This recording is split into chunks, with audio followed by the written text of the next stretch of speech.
Hallelujah. Hallelujah. We'll be there indeed. I ain't going.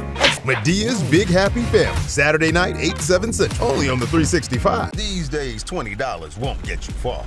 But at Red Lobster, you're big shrimping, baby. It's shrimp your way. Choose 3 flavors for $20, like crispy dragon shrimp. Get to big shrimping today, only at Red Lobster. Saturday, it's big time. The Boilermakers hope to take the fight out of the Irish when they host Notre Dame. Then Coach Prime in prime time. It's the Buffaloes and Rams in the Rocky Mountain rivalry. Saturday on CBS and streaming on Paramount+. Hold on, Superman. There's just one pillar left. Come on. You're not going to stop me. Mr. Olson, being a leader, it isn't about telling people what to do. That's right, Flamebird. It's about lifting people We up help save the city, and letting them shine. It's right here. From where I stand, you're going to be just fine. Lorenz Tate, Halle Berry, and Vivica A. Fox. He is my husband. Why Do Fools Fall in Love? Tuesday night, 8, 7 Central. From opening day until the race for the postseason. After a decade. CBS News Detroit has been on board for this whole wild ride, cheering on our Tigers. Because we're fans too. Oh, what a time to be in Detroit. Go get them, Tigers. And thank you for making us all Detroit proud. Behind every second of game-changing performance, there's a lifetime of planning.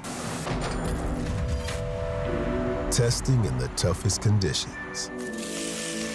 Your spot for MIAA hoops is 38 The Spot. Conference play heats up as the Emporia State Hornets host the Ichabods of Washburn. Catch all the action Saturday at 1:30 on 38 The Spot. Your spot for MIAA hoops. What's good, y'all? It's Friday, so you know what that means. We are back once again with another episode of Take Time Out with Tre Mosley, and y'all know who I am. But in case you don't, I am Tre Mosley, by the way, because I didn't hijack his name. You know what? It don't matter. My guest, he's a Southern boy like me, so I like him already.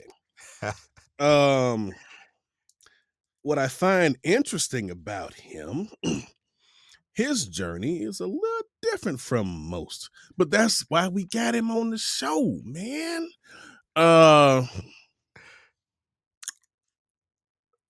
I was gonna say something.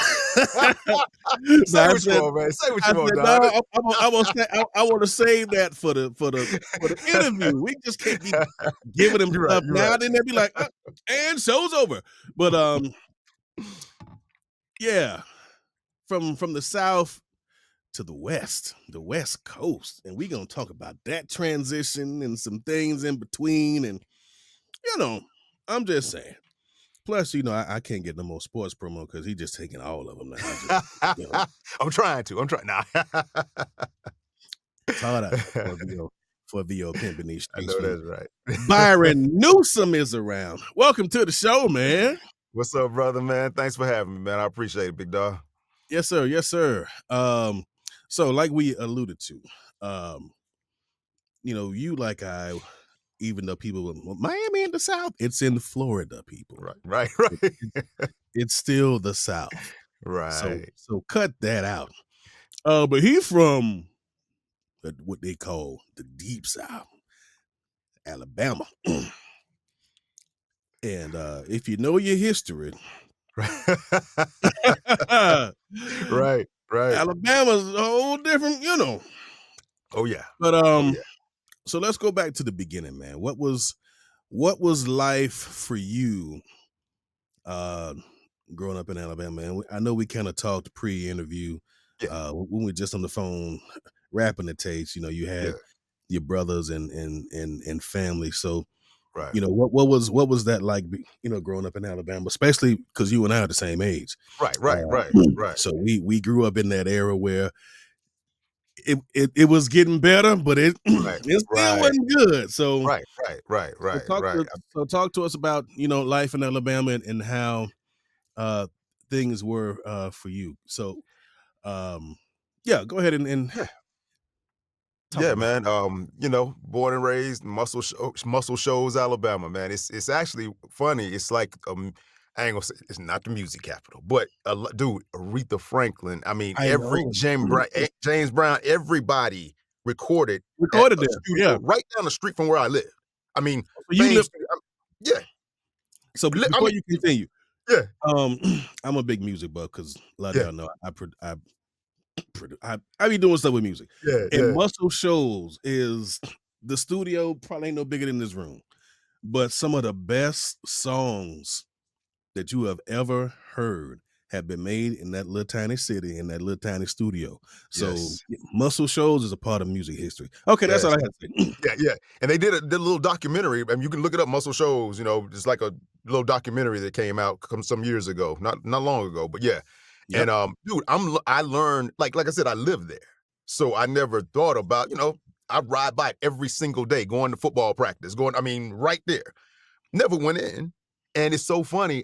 I worked there about 6 years ago. Like when I would go visit my family, I needed a studio. I Oh, called them. come on. They knew my. So I've gone in there and worked now, like done commercial, and I did like a 3-hour session. That's crazy. Sound, and I was like, "Can y'all do that?" So I went in. I went in there and worked, and I got to tours. That was the first time I'd ever been in. First time of all the years. So What was I that went like? away.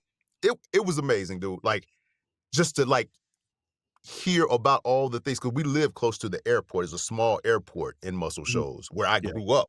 Very small. I mean, you gotta basically any flight you take is gonna connect in Memphis or Nashville. Then you get on a bigger plane. Yeah, gotcha. But people would fly into that airport right up the street. I mean, I walked there riding my bike as a kid, just riding my bike through there all the time. Didn't know who was getting out. So to hear and go in and see all the people who had recorded in that studio, it was amazing. I'm like, wow. And like I said, I grew up here and didn't know anything about it because you take things for granted when you are in it, like you live there. It's like, Yeah. oh yeah, True. same studio, no big thing, Especially I wasn't in music, or anything like that, so I didn't know anything about it. But grew up there, man. Sports was my played football, basketball, ran track, baseball, did everything growing up. And I started there was a little elementary school that I walked to right from home and did a play like in second or third grade. Got to play a little judge, hitting the gavel. And I remember, I like that. They cheer for kids, anything we do, I had a Yeah, couple yeah. lines, they cheer for you. And I enjoyed that. So, I played sports year round, so I didn't have time to do much. But, every time they have a little play, I try to get in it. And I continued through high school, like I said, playing sport year round, different sports. And every once in a while, I do a play. I do something, with theater. I got in a little competition my junior, senior year. I won like first in the state of Alabama solo acting. I did a play, like a little scene. Excuse And me, then, sir. yeah, but it's like, and see, for me, I'm very confident. Now, I'm confident to a fault. I'm confident, like I can do anything until I don't. Yeah. So for me, it wasn't no big thing. I can act. I was like, I can act. Okay, we got a competition. All right, let me learn this monologue. Boom, boom, go in, did it, won. Wasn't surprised. Can't beat that, man. So that's how I've always gone. Now, I hadn't won everything that I've gone after. I Right. haven't succeeded to the success that I wanted to reach, even like career that I've gone after. But I always think I'm not surprised when I have success. I'm not surprised at all. When you see people, oh my God, I never saw myself get it. I saw myself. I don't think there's anything that I'm accomplishing I didn't see myself doing. Now, it may not have happened when I thought it was going to happen. It may not have happened Right. the way I thought it was going to happen. But it And, happened. whatever. But yeah, so that's how I went through my life in sports and everything. I thought I was going to be, have all these scholarship offers. I mean, I'm one of the best athletes growing up, in all the sports. So 10th grade year, once again, I'm still thinking, okay, yeah, I'll just go to college, wherever they give me a scholarship, play football and blah, blah, blah. I'll probably go pro. This is my mentality. Now, You had it mapped out like, yeah, I'm I gonna mean, it's going to be easy, So I remember thinking, okay, yeah, I didn't work. I mean, I was in the 200 club, like 10th grade, bench pressing. I did that. I ain't work out on my legs. I was just fast. So I had never had to train, Yeah. like they do now. Like I was like, I'm good. So 10th grade, I got hurt in a basketball game. Somebody went under my patella tendon, knee came out of my skin, the bone, and Yeah. I had 2 screws put in my knee, and I never was the same. And I remember the next summer, I came back too early and I was working out. And as soon as it stopped hurting, I thought I was okay. I didn't know I had to strengthen it back up to be where I was and better. So, We dude, call that rehab. right. I just thought once it stopped hurting, I was good. Yeah. Like, okay, now I'm back to where I was, but I wasn't. And then I started realizing, I was like, oh, maybe I'm not going to do this thing in football. This is not as easy as I thought. I'm like, wait a minute. So anyway, went on to college. Well, went from Alabama. I went to Jackson State University at first. Okay, JSU. And I was going to try to play football there. I was going to try to play football, walk on. Had still recovering from injuries and everything. And it was funny. I remember, as I told you, I was going to play football, go on pro. I was on my way to college, driving. My parents were taking me to Jackson State. And I remember somebody said, so what are you going to major in? I was like, oh, yeah, I pick a major, don't I? I was like, because I'm thinking, okay, I'm going to go here, play football, get my classes and everything. Yeah. I was like, oh, no.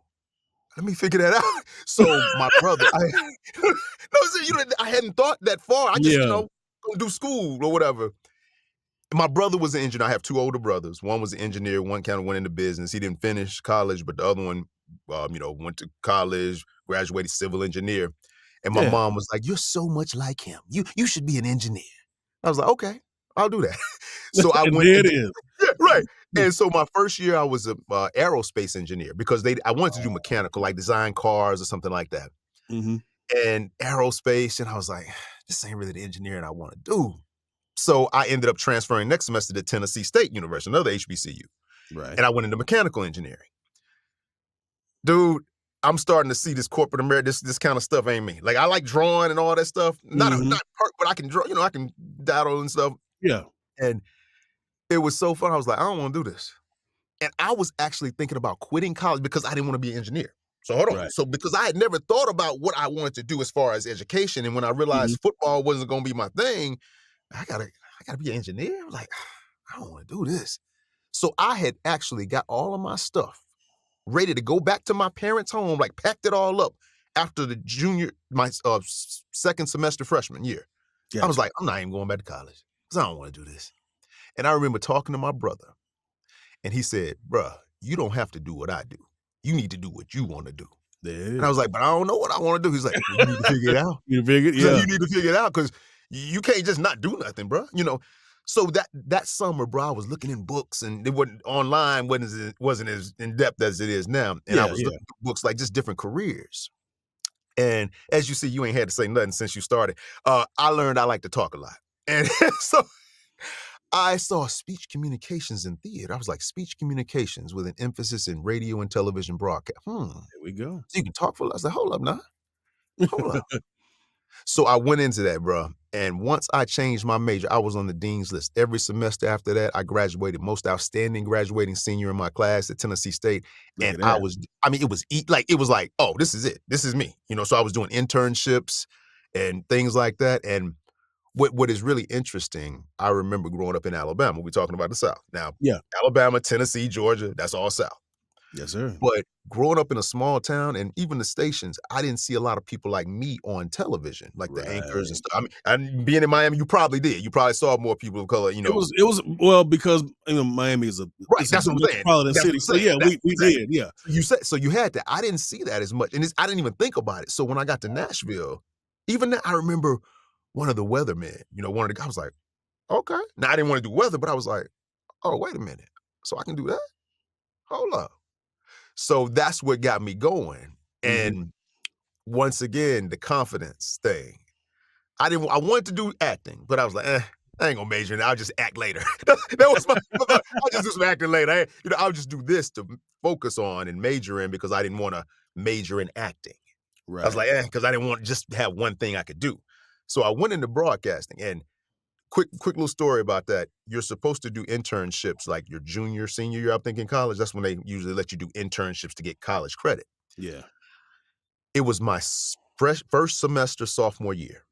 I heard people were doing internships at TV stations. I was like, oh, I want to do that.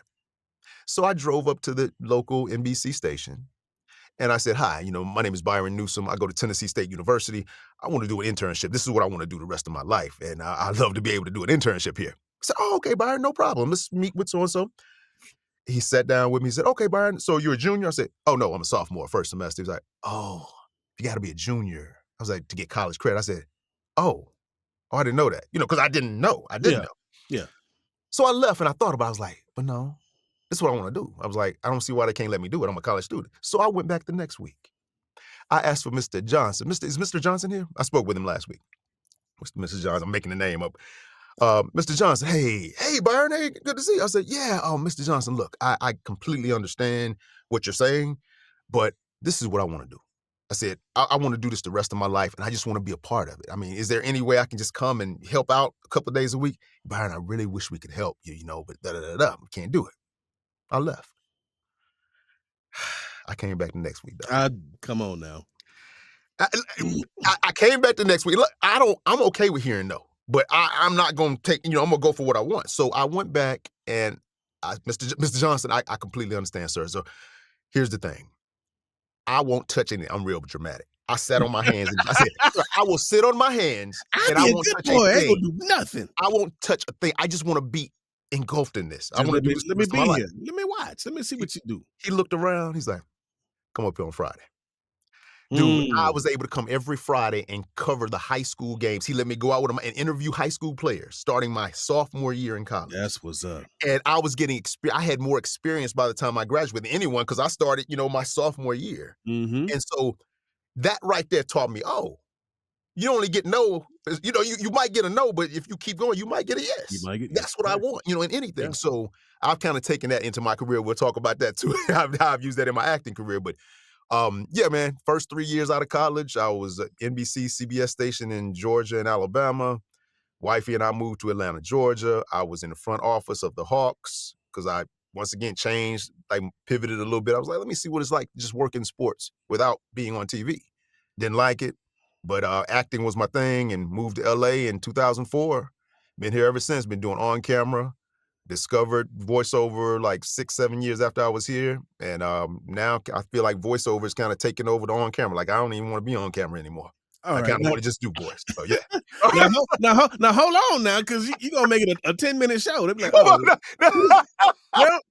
we figured it out now. And thanks for playing, Byron. It's been real good to see you for 15 minutes. But let's backtrack a little bit now. I felt like I was going too much in depth. I didn't know how in depth you wanted me to go. I can. Okay. I'm going to warm up a little bit here, and I'm gonna put a cough drop in my mouth. Sir. Yes, sir. These cough drops are brought to you by Ricola. Yes. If you need a sponsor, I'm just saying Ricola. Yeah. Oh boy, wow. Refreshing. So I want to go back to something. Yeah. Where do you think you got that can-do spirit from? Okay. My dad passed away last year. He oh man, I'm sorry. Yeah, no, yeah. And great life. I mean, like it's one of those things, you realize like, dang, it wasn't even sad. I mean, sad, but it's like my dad lived a full life. He did everything he wanted to do.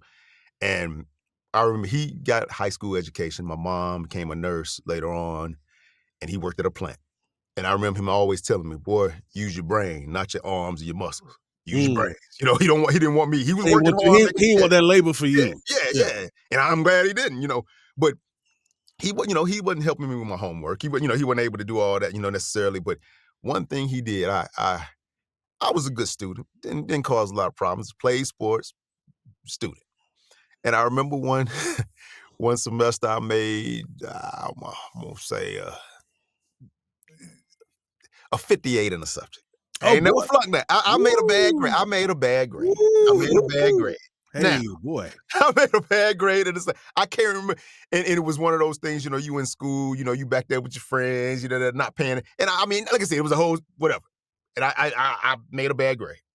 Yeah. And I remember, I showed my parents. My dad looked at it. What the hell? I don't know if can I what the hell you been doing? Okay, you are free. The First Amendment is wide open here, sir. But I was like, But what's wrong? I was like, Dad, I'm sorry, you know, da da da. I'm gonna do better I'm gonna do better next 6 weeks. I promise. I'm gonna do better. Don't tell me. Show me. I don't want to hear Mm. nothing. I don't want to hear a damn thing. Don't tell me, show me. All right. And that's when he said that, you know, I was like, but I'm telling you, I'm gonna do better. And he didn't react. He was like, don't tell me, show me. So that right there, I was like, okay, he don't want to hear nothing. He just want to see results. Put in the work. Yeah. And I kind of use that the rest of my life. I mean, I still use it to this day. Our kids, you know, it's like, I don't want to hear anything. I just show me what you're gonna do. Yeah. Because everybody goes through, you go through ups and downs. You don't succeed to the level you want to. You don't reach some goals you want to do. Don't tell, yeah, I'm gonna do this next time. I'm gonna do it. There you So I don't even, you know, with my wife, kind of same thing with relationships. Hey, you got a problem with something I did? All right, I got you. Won't happen again. Or, you know, and baby, I'm sorry. I'm so sorry. You know, I'm sorry. I stayed out long and don't let it happen no more. You know what I'm saying? You ain't got to tell me. Just don't let it happen no more. Don't do it. We won't have to address this anymore. You know, so whenever it is in my life, that is it. It's like, if I want to be on TV, make it happen. If I want to be on TV, make it happen. Don't have excuses. Oh, they won't see people. Oh, you have to be. If I want to do this right now, make it happen. Don't tell me, show me. So that has been my philosophy, like throughout my life. I mean, you know, with my dad and everything, and I try to, you know, do that with everything. So when I got into college, same thing. Don't tell me, show me. Okay, I'm gonna show them. I'm gonna show them. And I ain't gonna tell you. I'm gonna show you what I can do. Getting a job out of college, everyone was sending VHS tapes. You know about it? VHS tapes. Yes, sir. And they would send, you know, you send it to stations all over the United States. Mm-hmm. I knew, I said, that's the same thing everybody's doing. So every Friday from my class, every college in the United States who's Mm-hmm. graduated, they're sending VHS tapes to these stations. So they're getting hundreds of stacks of tapes. They sticking it in. If I can get into the station, There you go. they gonna have to tell me no, right? I mean, you know what I'm saying? That's how I felt. So that's what I did. I took a different approach. I actually went to different stations. I took my stuff to my parents' my parents' home after I graduated. I went on a road trip from like Huntsville, Dothan, Birmingham, all the way to Florida. I was in Panama City, Florida on an interview. And what I would do is I just call a station. Hey, you know, Tre Mosley, WRBL in Columbus. Hey, I'm going to be in the area. I was wondering if I could drop a tape off. I mean, why would you say no? Oh, yeah, you can drop a tape off. Yeah, come on through. Is Mr. Mosley here?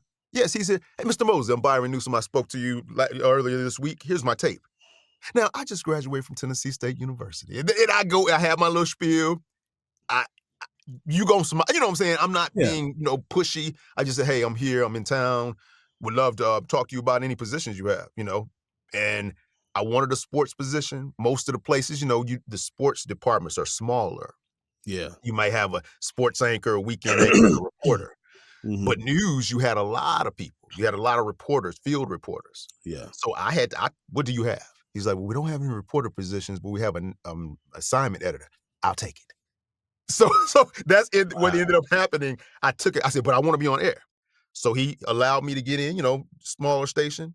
And as soon as the person left to go to a bigger market, I was in a couple of weeks. That's So crazy. I did what I had to do to get into the station. And then I was able to get a position. You know what I'm saying? So, but once again, don't tell me, show me. What I'm showing him I can work in this position. And I'm also prepared to work in that position, you know. Right. So so that kind of, you know, started my broadcasting career, and it went on from there, dude. Like from there to Georgia to even getting into acting. It was like I want it. And my wife, there's something she always told me. She believed what I said.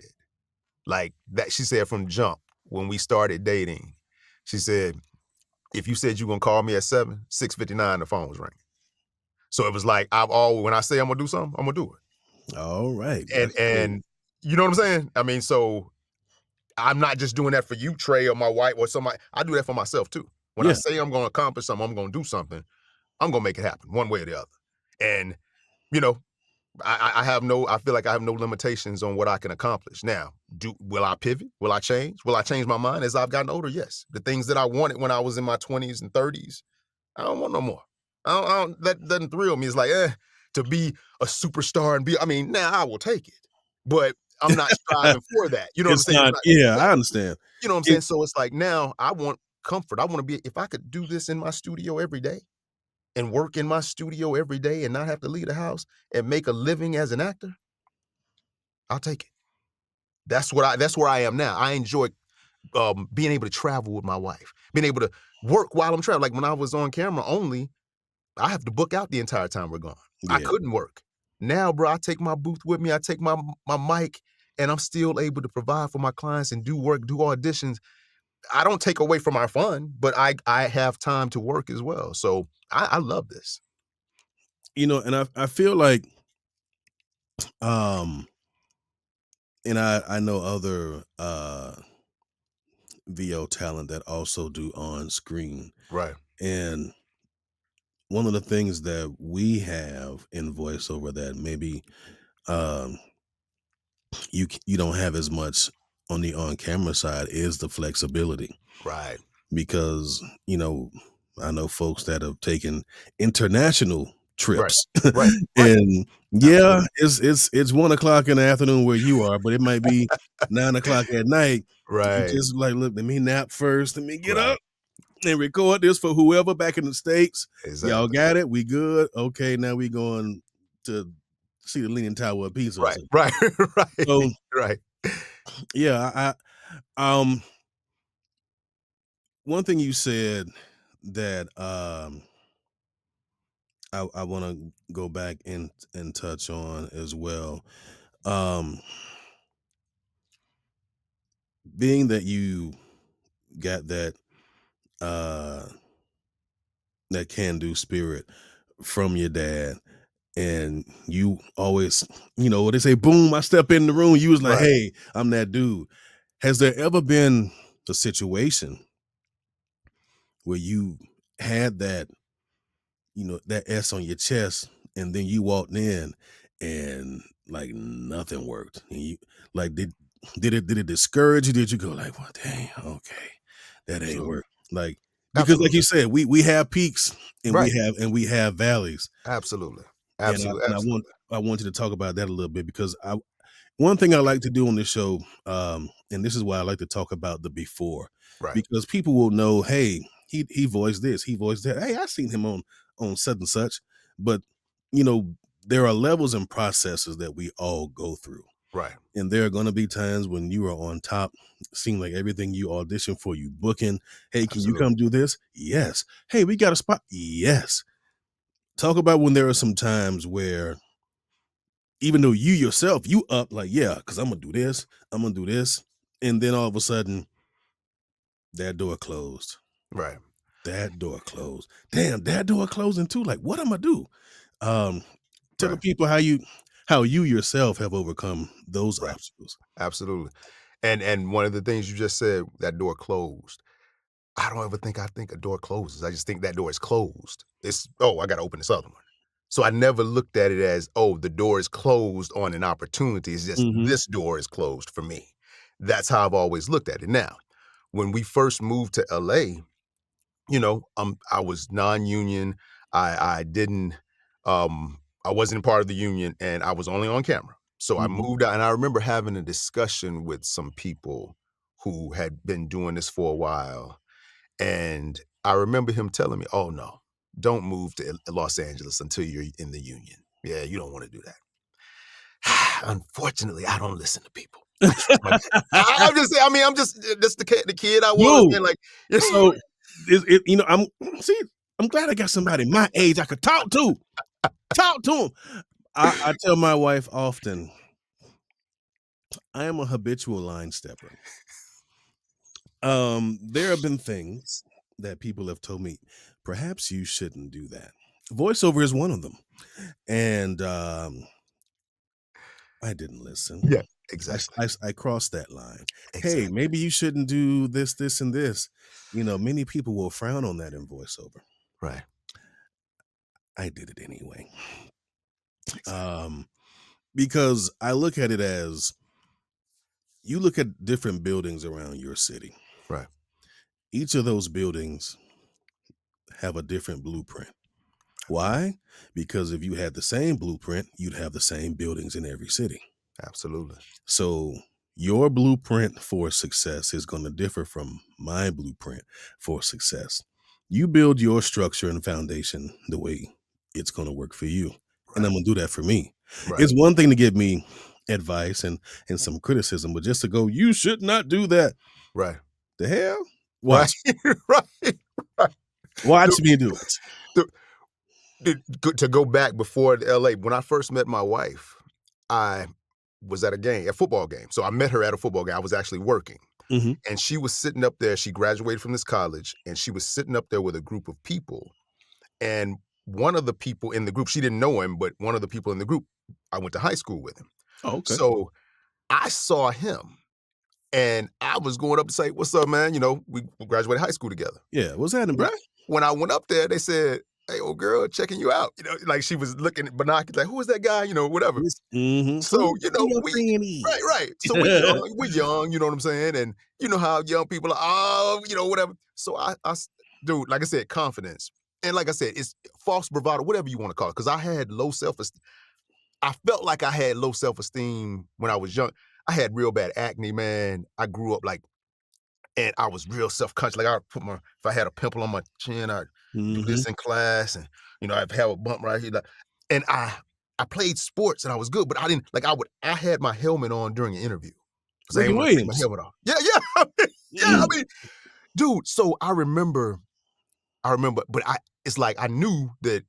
Shoot, if I don't have no confidence, I ain't gonna ask no woman out. I gotta, hey, let's Right. do it and do it until they say no. So I remember seeing her. I said, "Hey, come walk with me for a second," because I wanted to get her away from all the other. Yeah. We went around, dude. I asked her out that night. I said, "Hey, she always likes to tell this part of the story. She's like, I'm gonna get straight to the point. I want to take you out." And I did do that. And I asked her out that night. We went out that night. We've been together ever since. So we've been together almost 30 years. Your Married. collar, son. Yeah. But that, and I tell her that, it's like, I didn't know if she was gonna say yeah. I didn't know. I didn't know if she's gonna want to go out. She might not have been. And if she hadn't gone out that night, I'm busy. I might not have been able to, see her later or whatever. But Yeah. it just happened. It happened the way. And my thing was like taking opportunity when it's there. That the same thing with relationship. Take that up. Like, you don't know if that's gonna come back around. You don't know if you're gonna get this opportunity again. So take it. They might say no, but take it. So that same mentality went in my acting career. Somebody told me, don't come out here until you're union. I don't want to do that. I'm going to make it happen anyway. So we moved out. I remember my mind was like, okay, I'm going to do soap operas. So they said, soap operas, you work every day, get this consistent paycheck. And then I said, I'll do soap operas, be a series regular. Then I'm going to be a movie star. That was the goal. So as you see, that didn't happen because none of y'all know me. So it didn't happen that way. But here's what they used to have this store, Samuel French, here in LA, and you could get any type of acting book. They used to have casting director booklets that came out every couple of months, Oh, wow. produce all with everybody's name, what shows they did, and all this stuff. So you would get these things, and I remember getting it. And I'm living in Burbank, California at the time. And I was like, oh, Days of Our Lives, Olive, that's right in Burbank. They're right here. Like, wait a minute. You pulled up. Hold up. You read on there, do not drop off. Like, do not come to the office. Oh. I didn't see that part. Oh, line stepper. I didn't see that part, bro. You're a line stepper too. I'll go up there with my headshot. Yes, can we help you? Yeah, I just wanted to drop my headshot off. Oh, okay. They let me in. Hey, yeah, I just wanted to update my headshot for background work. Now, I hadn't done anything on the show, so I knew a lot of people do background work. So I was like, okay, let me just drop my headshot off. Hey, just to see if I could get in. So I dropped it off. Okay, thank you. All right, thank you. Thanks a lot. I left. I was like, I'm in. So I know I can get in. Yeah. So they called me, actually. It was a line you call or whatever if you're available, like background. So I did background one day, like the next week. Just did some background work. That's wow. So the next week, I took another headshot up. So hold on. So I knew it. I was like, hey, just wanted to update my headshot. Again. So when I got in, she said, oh, hey. I was like, yeah, hey, I had a pleasure working with you guys. And hey, I'm working on this play. If you guys ever have any auditions that come up, please let me know. I'd love to audition for you. I didn't have an agent at the time. Gotcha. They said, oh, okay. Yeah, no problem. 2 days later, they called me in for an audition for Officer Bennett. Dude, I booked it. It was a recurring under fire. So I had a recurring role as Officer Bennett on Days of Our Lives for like 4 years. What? And I started telling other people, I had another friend kind of do that. I was like, hey, just drop your headshot up. Like everybody, people aren't like, no, I don't want to do it. Hey, I wouldn't have been able to do that if I had been Mhm. afraid. What they gonna say? No. That's it. And That's I all they move on to can the say. next one. You Yep. know what I'm saying? So that I took that approach. Now, it didn't develop the way I wanted. I mean, I was on every month. I'd have a couple of lines. I'd arrest people, do this and all. So I was on there. People, but I was established as that actor. And Officer Bennett, unless they moved him up because I was established as him, I wasn't going to be able to audition for anything else. So Oh, after okay. about 5 years, I was like, you know what? I'm not going to do this role because it was a small role. I, get paid, for a short amount of time, a couple of hundred, maybe $1,000, whatever it was. But just want some, just it wasn't a recurring Yeah, series regular role, I got big enough role that I wanted. A bigger role. I wanted a bigger role. you. Sure. So I stopped doing that. Now I was booking national commercials on camera, TV commercials and things like that, couple a year, early, in 2008, 9, 10, 11, things like that. And around 2012, when I stopped doing Days of Our Lives, it started getting rough, bro. I didn't book a national commercial and you get residuals and stuff. That was, it was my Yeah, lifeblood. absolutely. But during this time, what people didn't know, I worked over full-time overnight jobs for 13 years so I could act during the day. So Wow. I did not sleep days. I went, that's why I look so old. That's why I tell people, I'm like, I worked 13 years overnight so I could continue to act. Mm, So around 2010, 2014, 2015, and I was working out. I mean, I have a degree in broadcasting, but I couldn't do broadcasting because that's during the day. Most, yeah. and I was like, so I worked as a CVS manager overnight. I worked as a night auditor in hotels overnight. I'm up all night from 10, 11, get off at 7 o'clock in the morning, 8 o'clock, and go straight to set. I Wow. did that for years so I could continue to act. 2014, 2015, I felt it started getting to me. I was like, well, I guess around 40, Mhm. but you don't recover. Yeah. You don't recover like you used to. You can't do. I'm playing basketball. I had knee surgery. I tore my Achilles. I'm doing all this playing ball. I can't recover. And I remember 2014, 2015. So you were saying doors closing. I'm starting to see, oh man, am I not gonna do this? I can't work overnight the rest of my life to make Yeah. this happen. Ah, maybe this ain't for me. Mm, And I really, so around 2014, 2015, I really I had a talk with my wife. I said, baby, I thank you. I know you believe in me, but I'm kind of losing belief in myself. I don't know mhm. if this is for me. And if something don't change, and I gave myself a year for something and I was doing voiceover at the time, but nothing major had happened. Yeah. And I just was like, I can't keep working overnight, full time, 48 plus hours a week and acting during the day. I'm not gonna live till I'm 50. That's what I'm feeling in myself. I mean, it was Yeah. exhausting.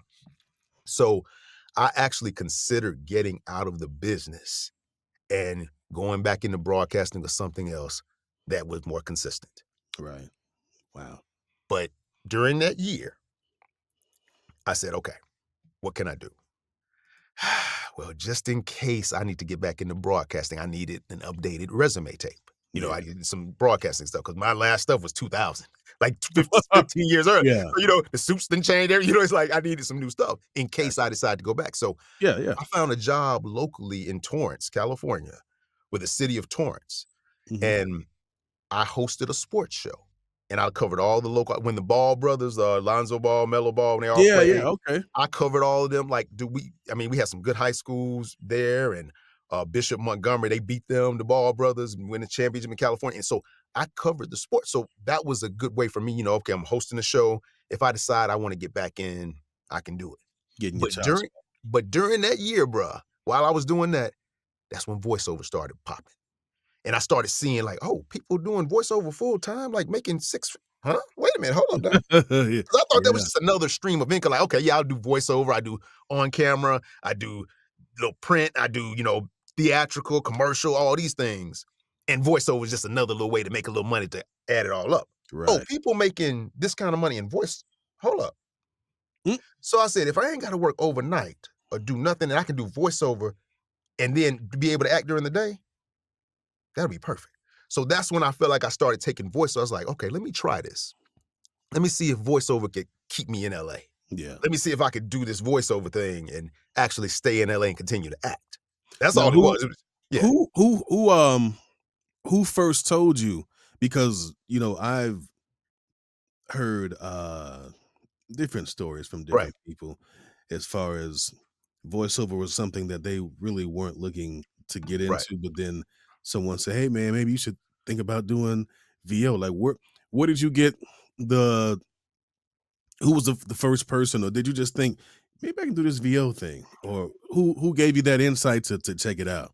My dude, Kaz Harlow. What's up, Kaz? Man, I ain't hollered at him. It's Oh, been a minute. Yeah, one of my boys. I've been knowing him. We used to do these things at colleges, diversity leadership programs. We used to go speak and host these things and like it was fun, for college students, like yeah, early 2000s into 2007, 2008. So we used to travel every summer and go to different colleges and from New York, LA, up west, down south, everywhere. And I met him during this time. He was an actor out here in LA.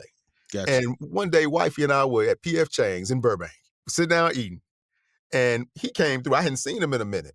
And I remember seeing him. I was like, what's up, man? I ain't seen you. I said, what you been up to? He said, man, I just did some voiceover today. I said, oh, for real? I said, I need to get into that. He said, hit my agent up. Now, I'm only on camera, never done voiceover. Yeah.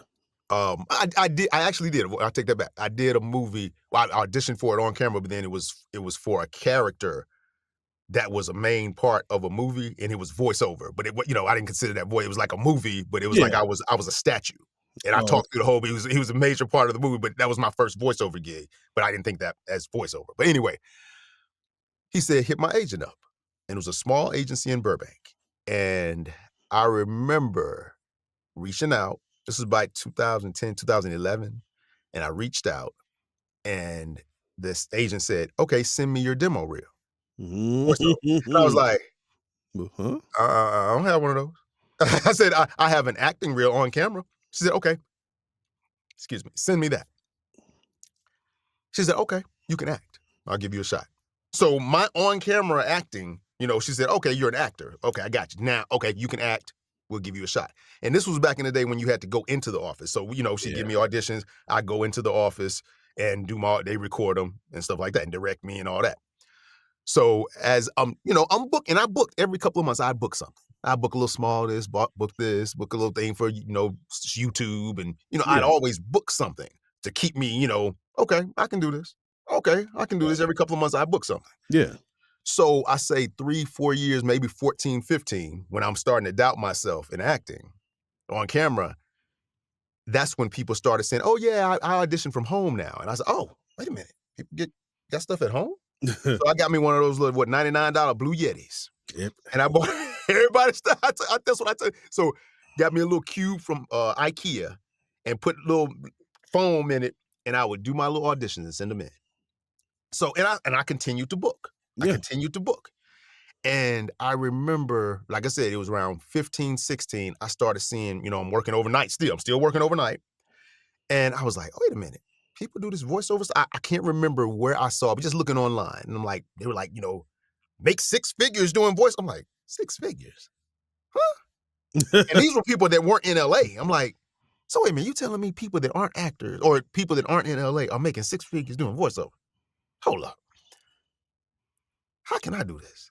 So once again, I had an agent and I'm, booking work, but it wasn't no 6-figure work. It's just Yeah. another income, couple $1,000s here, 10, 20,000, for the year or whatever.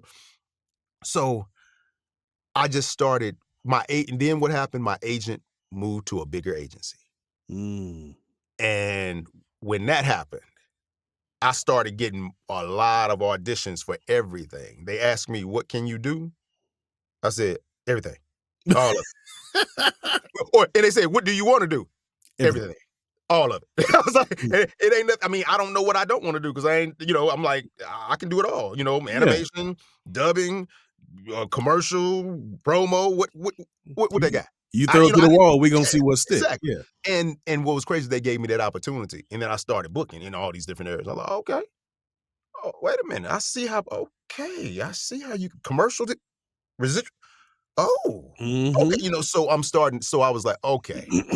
And I say 16, 17. That's when like this is on camera. 16, 17, voiceover started. Boop, boop, boop, boop, boop, boop. Hold up. Hold up. And then I was like, hold up. And then I kind of, I even lost one of my agents and I didn't even try to replace him. So I'm like, wait, so I'm just, I lost my theatrical agent because they left the business and I'm just doing voiceover. I'm still doing commercials, but Yeah. voiceover was my thing, dude. And I told my wife, I was like, hey, baby, get ready not to see this face on TV no more because I think I'm gonna be in this booth all Hey, the time. Like, this VO thing looking pretty it's good looking now. pretty good, So that's how it happened for me, man. And like I said, I didn't know. I didn't know voiceover was gonna be anything. I thought it was just gonna be another way to make a little extra income in my acting career. Yeah. And I haven't given on camera away. I hadn't stopped doing it. Mhm. It's just I enjoyed this so much. I can't say that. Let me take that back. Rewind. Okay, everybody that heard that part. I didn't want to say I enjoy it, but I do. I enjoy voiceover a lot, and I could see myself doing it 70 and 80. I could. Now, am I gonna want to? I don't know. But I can't see myself driving to auditions in 10 years when I'm 60 in all this LA traffic, dressing up in a Mhm. Christmas sweater to be in the next progressive commercial. I just can't see it. Now, if I'm Flo, or if they Hey. can't guarantee that, they can't guarantee that, Yeah. it's hard. Like I said, man, it's hard. I mean, like I said, all the people that have these recurring roles and Toyota, all this thing, it's wonderful. I mean, I did the Dunk Kings commercial. I was one of the original Dunk King, Ben Affleck, 2 Yeah. years ago at the Super Bowl. So I was on camera for that. You know what I'm saying? So I still do on camera stuff. It's just this voiceover, man, it's consistent. I work every day. I'm auditioning every day. I'm doing things every day, and I love it. And I feel like I'm getting better. And I feel like I'm just at the beginning. I feel like there's so much more for me to accomplish in this area. I really do. So I'm excited about it. It's like on camera, I'm not as excited about it anymore. And that's another thing. If I'm not excited about something, I leave it alone. Yeah. I don't stay places I don't like to be long. I'm not that person. I'm not gonna sit here where I'm miserable. Look, my wife, I said, if I don't like you, you'll know. Mm. I've been with you 30 years. If I didn't want to be bleed, I mean, both of us, I tell you the same thing. She's the same way. We're not gonna stay where we're not happy. That's right. So same thing with my career. She had one time when she was working at her job. She works in the legal field, and Yeah. she was at a company for years. And like it said something about me. She would come home and complain about it. I said, okay. So what you gonna do? You gonna quit or you gonna find something else? I mean, you gonna quit or you gonna keep complaining? Because I can't take complaining, baby. Let's do something about it. I mean, I wouldn't mean it, but but that's my thing. It's like either quit or don't complain. Yeah. It, then that is that simple for me. And the same thing with me. It goes with me. If I start complaining, I'm like, babe, my bad, baby. My bad. Let me do something about it. So it's like either what they say, yes, or get off the pot. Yeah. Do it or get off the pot. You know what I'm saying? It's like, so that's my philosophy with everything. Either I'm gonna do it or I'm not. And I will, and I'm okay not being right. I can take me not being right with my decisions versus you telling me, Byron, you should do this, and I do it. Oh man, that didn't work. I couldn't live with that. I Yeah. can't live with going by what somebody else tells me to do, and then I'm okay with my decision. If I make the wrong decision, okay, I won't make that decision anymore. I'm okay with that. So that's how with me with voiceover on camera. If I decide not to do on camera anymore, that's me. But if somebody tells me you shouldn't just do this, I couldn't live with that. So I make my own decisions. I live with the results and the consequences. And if I mess up, I mess up. I try not to make that mistake anymore. But voiceover seems like it's something that I can continue to grow in, and bro, I feel happy thinking about the future in voiceover. It's and I think about this often, you know, in the next 20 or 30 years.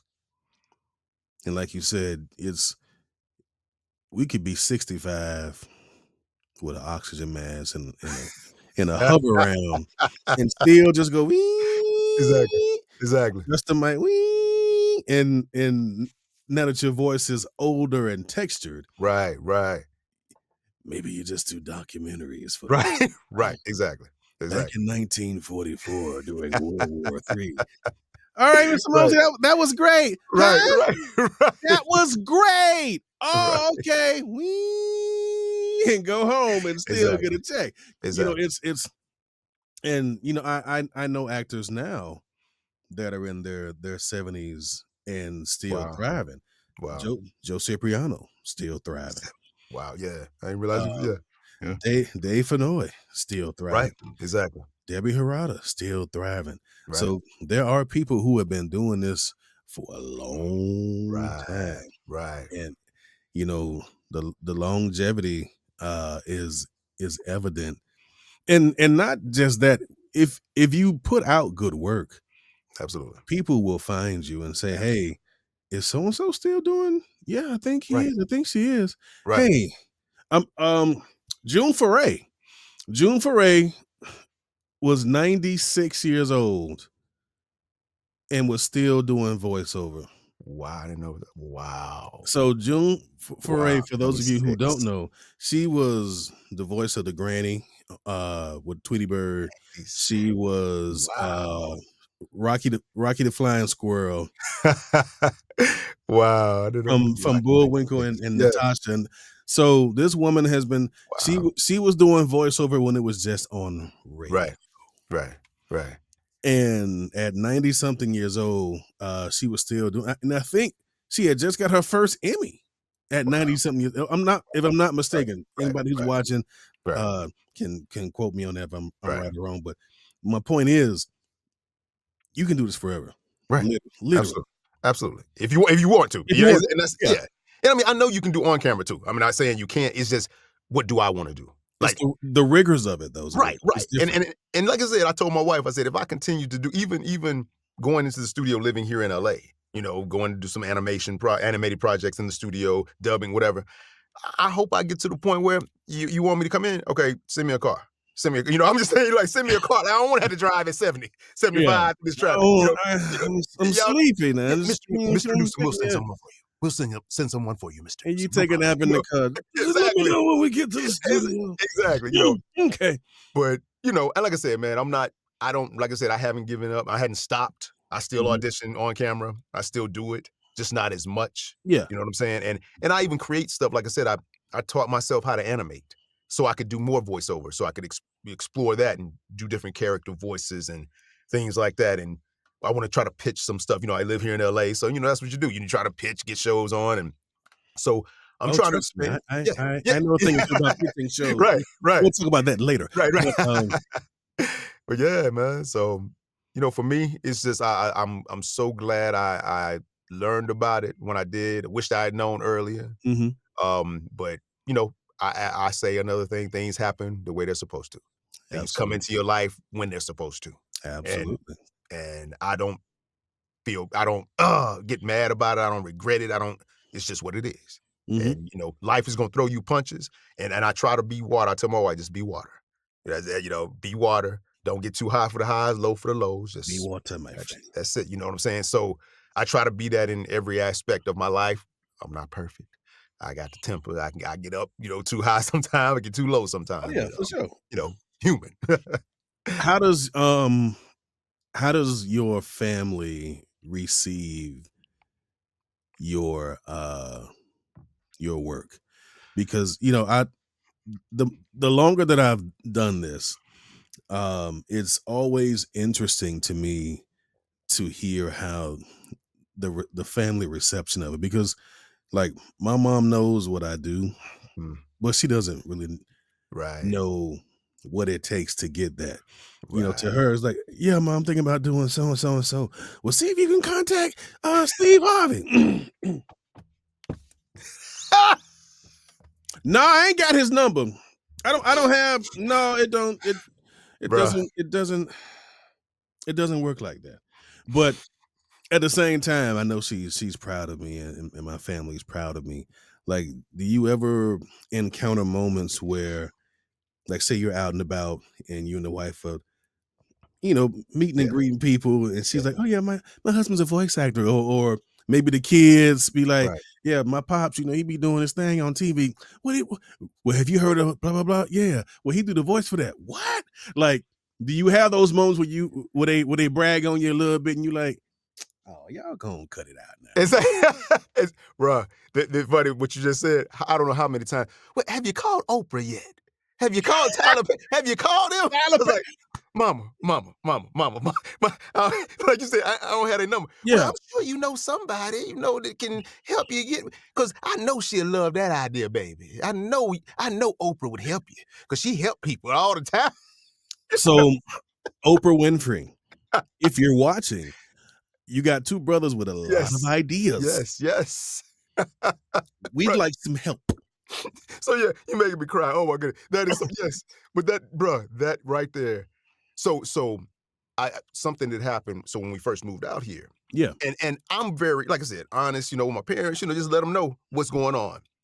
So I used to talk. I talk to my mom every day, practically. Now she's old. She be asleep all the time now. 89, 90 years old. But I used to. I talk to them every day. You just call, hey mom, you doing all right? Whatever. Mhm. So what you doing today, babe? I said, well, I got an audition. Oh, yeah, I'm auditioning for Criminal Minds. I'm auditioning for, Young and the Restless. Da, da, da. So what would happen is I have an audition. Next day I talk to her. Did you get it? I said, Mom, I just auditioned yesterday. Oh, okay. I said, so the next day, well, did you get it? Yeah. So this is like the first couple of months that we're here. And I had to break it down. I said, Mom, I'm going to tell you something. Don't ask me that every day. I said, here's the thing. It puts stress on me You're because yes, I killing me. wanted to. I'm 'Cause going to now let you you know when I thinking, book it. damn, Yeah. did I get it? Yeah. Yeah, but I'm gonna let you know, I promise. So we had to nip that early on, like just, hey mom, you can't ask me every day because I don't know. That's not how it Mhm. works. I said, I will let you know when I book something, because I don't know every day, when something happened. So, of course that went on. I did this before I was union. It was in 2006 of Diagnosis X. It's one of these reality medical shows where they have something medically that happened and the actors act it out. So I was on this show and the child had something where it looked like the parents were abusing the child. The child had broken bones. It was some kind of Mm. ailment they had.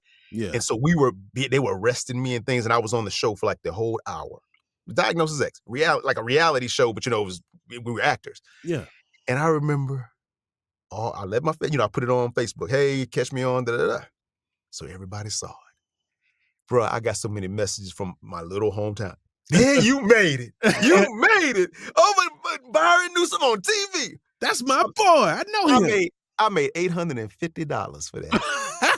It was non-union, no residual, Ah, no nothing. And bruh, can you hear that?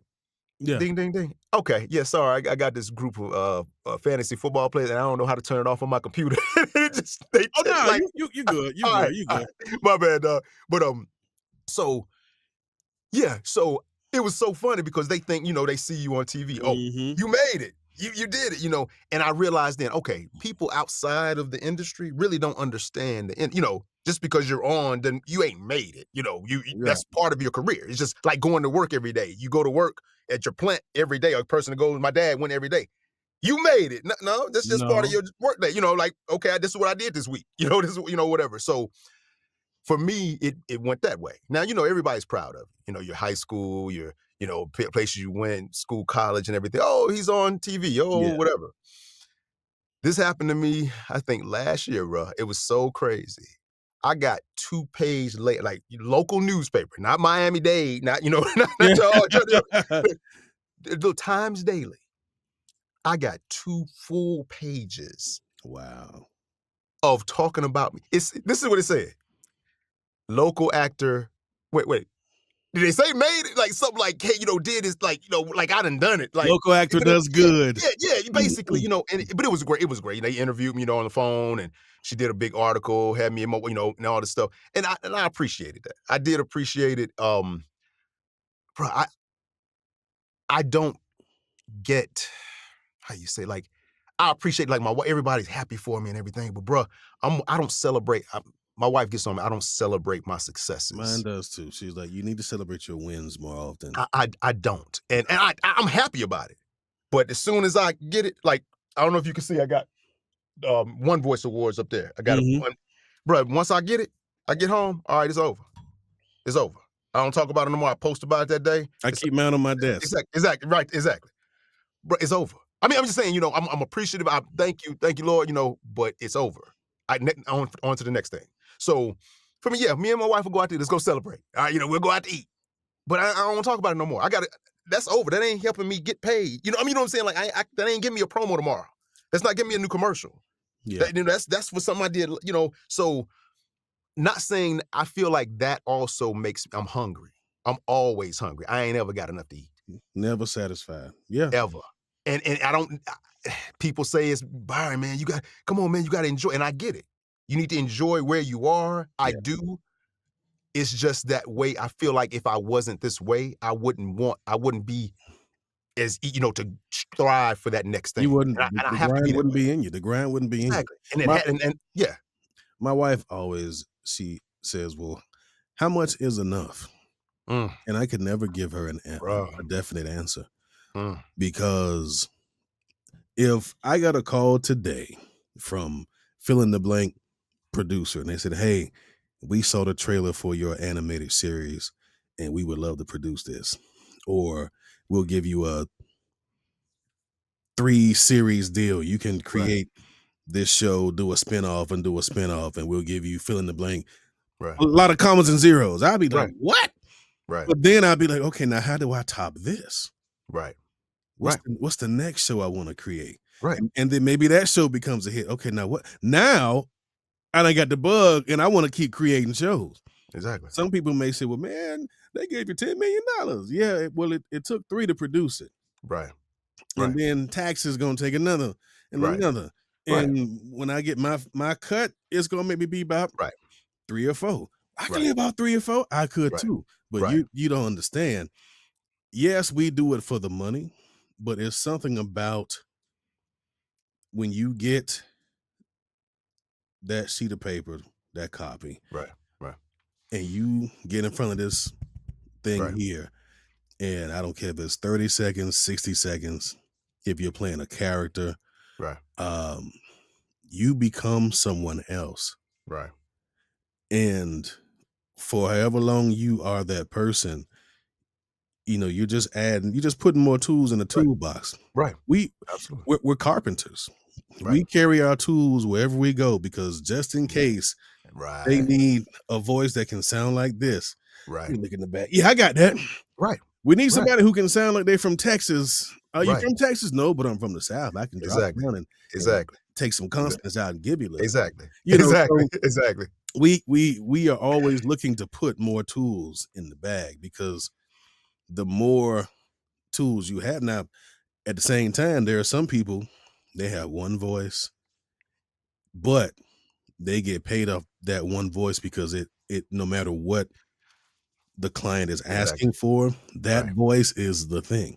You look at Tom Kenny, SpongeBob. Right. Yeah, it's people who can impersonate him and Right. can probably, you know, do his voice for 5 minutes, 10 minutes. Right. But Tom Kenny has been SpongeBob for 20-something years. He ain't giving that up. Bob Bergen been Porky Pig, and yes, there's been other people who have done Porky Pig. Right. But he's probably the most well-known. Right. He ain't giving that up. So if you can become a legacy character, Right. you know, even then, I don't think they rest on their laurels, because there's been a SpongeBob movie. There's been a SpongeBob video game. They still every now and then have, you know, SpongeBob. I think they brought it back. Right. So once it's in you, it's in you. Right. And as long as I have breath and can still create and you know, got to get the people what they want. If I can still do that, Exactly. I'm gonna be right here. Exactly. Dude, I wake up. I go to Fridays. It used to be. I'm better now, especially during football season, college football. But it ain't gonna be pro. But dude, when it hits Friday, on the weekend, I can't wait till Monday. I'm like, man, I can't make no money on the weekend. Like I'm ready for Monday to get some. Like I'm serious. My wife had to like, baby, enjoy the weekend. Like, so okay, let's go to this winery. Let's go do this. But it's like I'm ready. Or even at night, it's like, all right, I get up at 6. I mean, gone. So I can just get, because I'm ready to see what new may come my way. That this might be the road. Like, I'm actually excited to wake up and do this.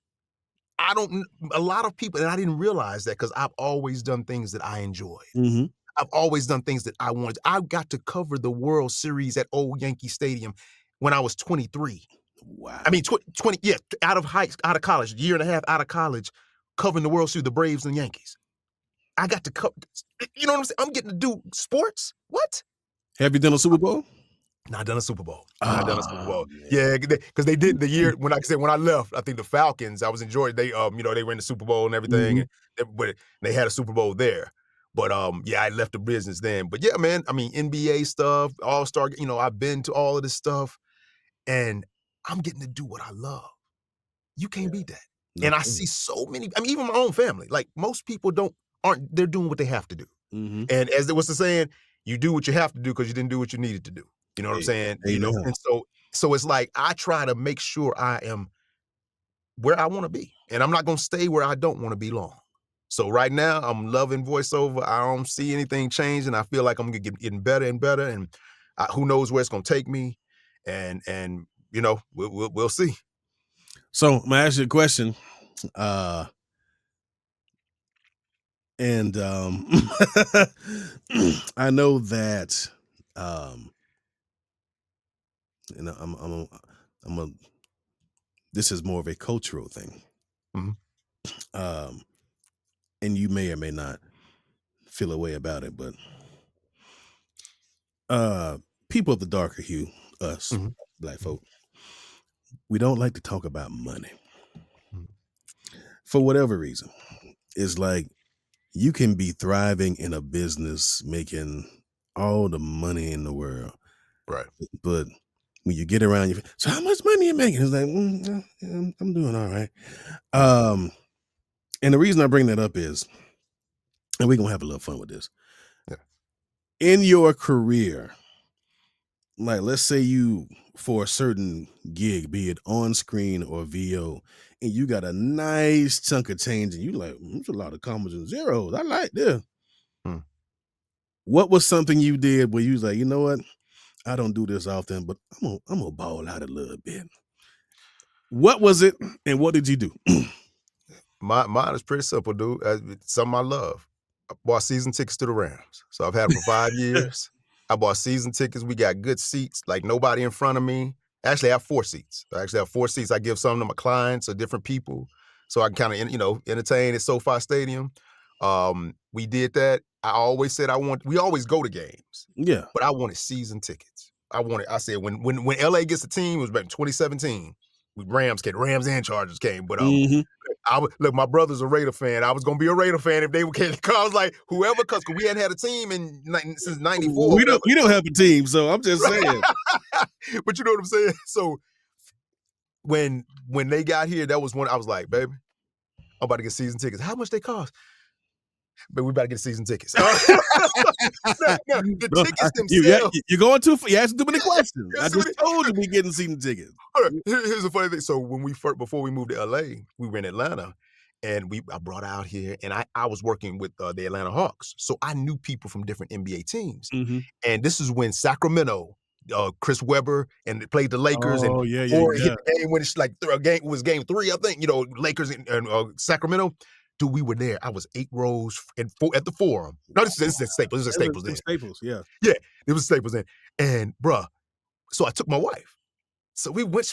Magic Johnson, one of her favorite players. She was right. Magic was right there. Like, oh my goodness, how much these tickets cost? Baby, enjoy yourself. No, Yeah. enjoy yourself. I never told her to this day how much they cost. It was a lot back. It was a lot, whatever it was. But Yeah. so when we do stuff, I just make sure we have fun. And don't be asking me a lot of questions. You don't want to know. you don't want to know. They So with really the don't season want to know. tickets, You don't want to know. with the tickets, it's like they had a seat license. And when they told me the seat license, I was like, how much? So, oh, wait a minute. But we can pay it over like a 8-year period. Yeah, And so I was like, okay, that's doable. Because at first I was like, oh, wait a minute. I don't know if I can do this now. But yeah. So that was my big thing, getting season tickets, man. We got, every year football season. So we go, and now we're starting to go to away games. We go to Phoenix because it's close. We're going to actually Atlanta. She hadn't been back to Atlanta in years. So like for the holidays, Yeah. we're gonna go to Atlanta, and we went to a Tennessee game because we went to go see my family in Nashville, Alabama. We went to the Titans-Rams game. So we start doing stuff like that, man, sporting events, going out. And I feel like it's a date. It's a date for me and my wife, something else for us to do that we hadn't done before. Because she enjoys sports just like I do. She enjoys going out to eat. So we find a new restaurant, something in the town, and you know what I'm saying? We do those things. So that's kind of where I splurged a little bit. You know what I'm saying? I got you. I got you. All right. I have held you long enough. And now the final question Yes, sir. of the show. How does Byron Mark Newsome, who has had many pivots in his life, but now is in a pretty good place, I would say. But when he is not in front of the microphone or in front of a camera, um, or out there still trying to hoop on that bad knee, um, how does he take time out for himself? How do I take time out for myself, man? We touched on this a little bit, me and you just talking, bro. I get on and whoop people in Madden and college football. That's kind of how I resuscitate myself and get back to know. I just whoop people on college football. And, Oh, for real? oh no, you ain't got to. Oh, for real? We're going to put this on the. We're going to record this on the recording. No, for real. Video games, man. It was so funny. Something popped up before I got on here. Do you remember a Pac-Man watch? Yes. It was it just popped up on my timeline. But I was like, I showed my wife. She's a little older. She didn't remember. She was like, no, she was too old to play with that. But I was like, I remember this. It was like on your. I was like, oh my goodness. It looked like a Casio watch. Yeah. Yeah. I was like, oh my God, I remember that. Well, anyway, I've been, video games, man, all my life. Tech Mobile, you know what I'm saying, playing all these games. And for me, that's the only time I don't think about work. Because you kind of got to focus. You know what I'm saying? You got to focus playing. Move your men, move your linemen. Like, that's the only time. And I don't play it all days, hour, something like that. But that is, and I told my wife, that's the only time I feel free. Mm-hmm. Because if I'm in LA, I'm thinking work. When I'm walking, I'm like, oh, I know them. I think that's, I'm gonna have to holler at him. I'm thinking of something like, man, I got to do this. When I get home, I'm gonna send an email to this. And so when I'm playing video games, that's the only time I can release everything and just kind of focus on that. So that's my little way of, when my wife, if she's going to work or something, let me get in here and play the video game a little bit until she get home. Oh, no, it's 2 hours and went by. Okay. So it's like, that's it. So for me, that's my, I try to meditate. I get my coffee. We have a little patio, and it's getting cooler now. Mm-hmm. In the morning, it's like 6 a.m, dude. I go outside and I sit out on the patio and I look up in the sky. And when I look up at the sky, I used to do this when I was a kid. It was funny. I was like, all the celebrities, Michael Jackson, whoever it was, like, they looking at the same sky I'm looking at. Mm-hmm. They the same as me. Wow. Like, that was it's like when I look up in the sky, I feel like we're all the same.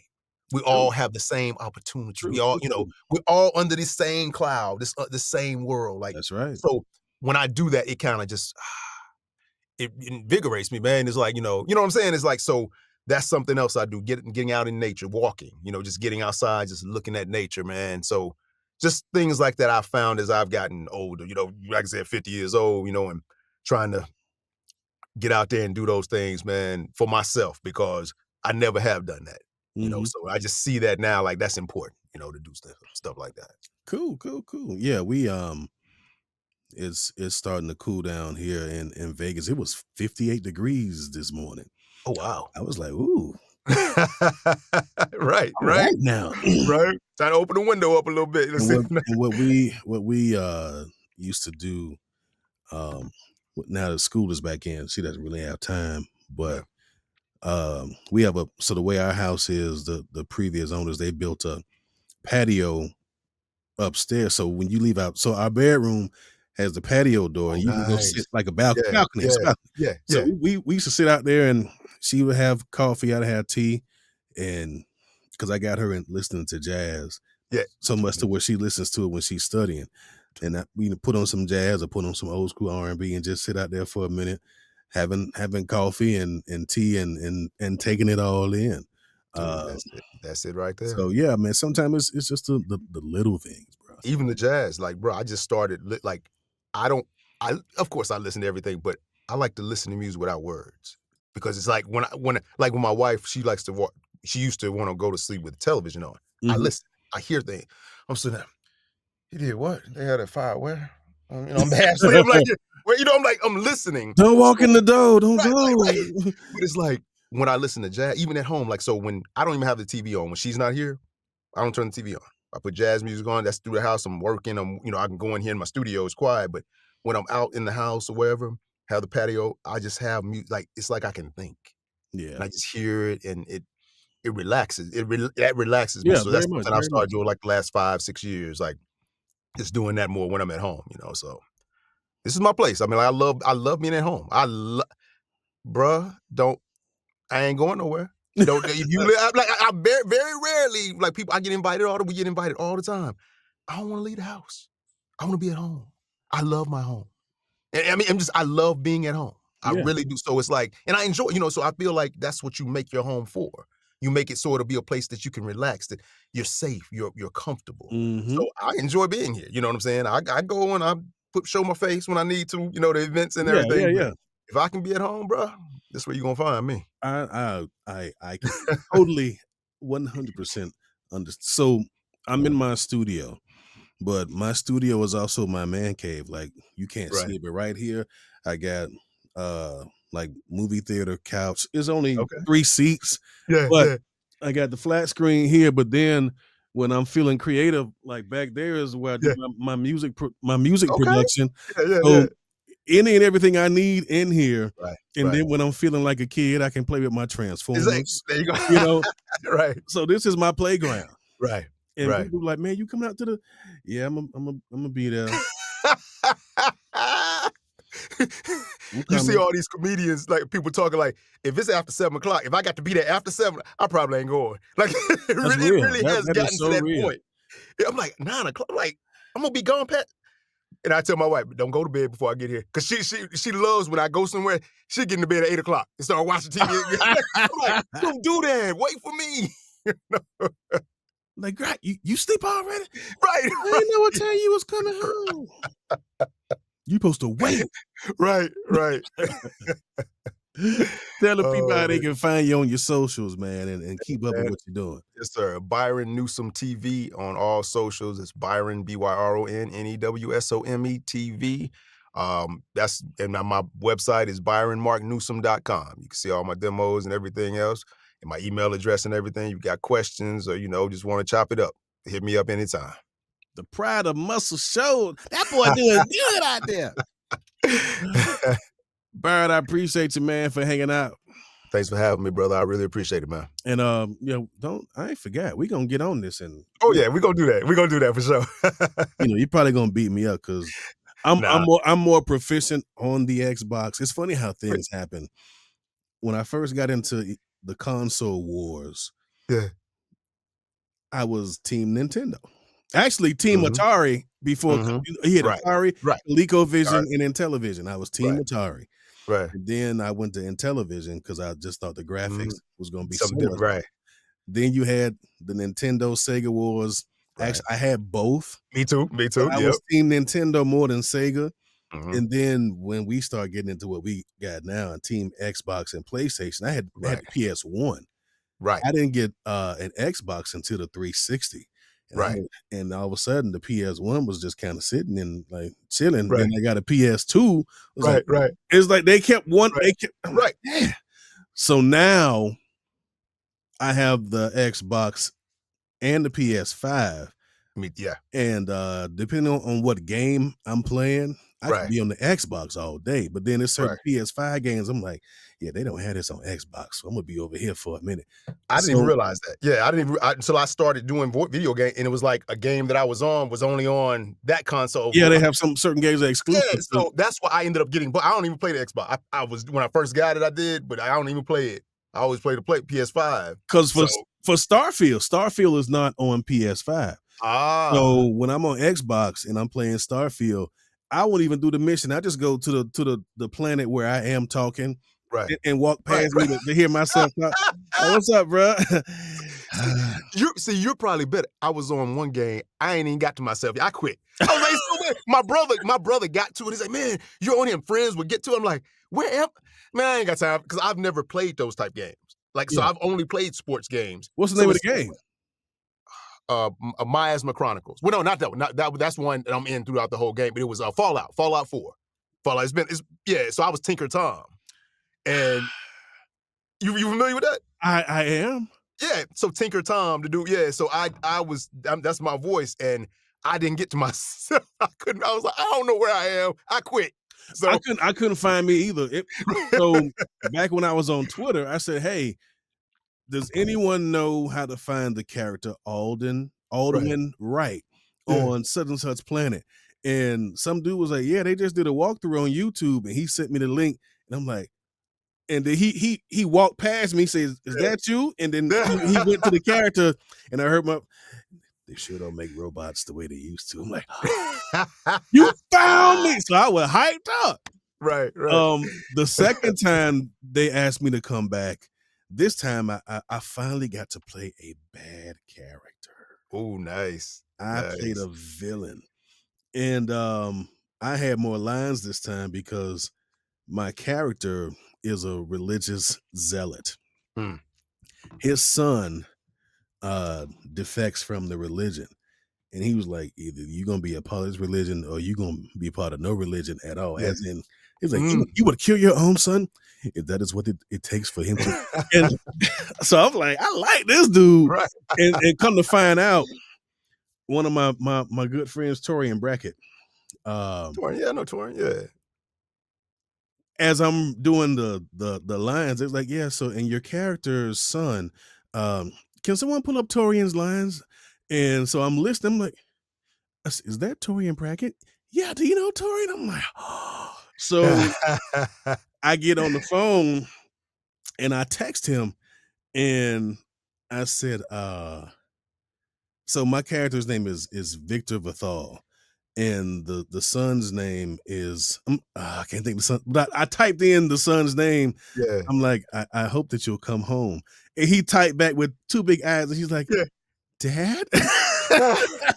So it was cool that we found out that we're playing father. That's funny. Yeah, that's And funny. you know, because I'm old in real life, I'm older than him because he just Right. turned like 30 and I'm 50. Right, So it was right. the whole thing was just like Right. a cool moment. That's So cool. yeah, man. But yeah, that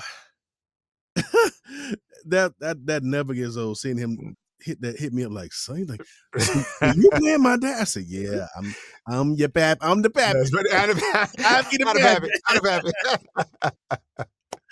All right, y'all, we getting up out of here. And again, I want to thank my guest, Mr. Newsome, for hanging out with us and taking time out. And we hope you take some time out for yourself. And we'll see y'all next time. Peace. Thanks for listening to the Take Time Out with Tre Mosley podcast, part of TMX Creative. You can find us on Apple, Spotify, iHeart, or wherever you get your podcasts. You can also find us on YouTube on the Take Time Out with Tre Mosley YouTube page. Thanks for listening, or thanks for watching. Either way, we'll see you soon.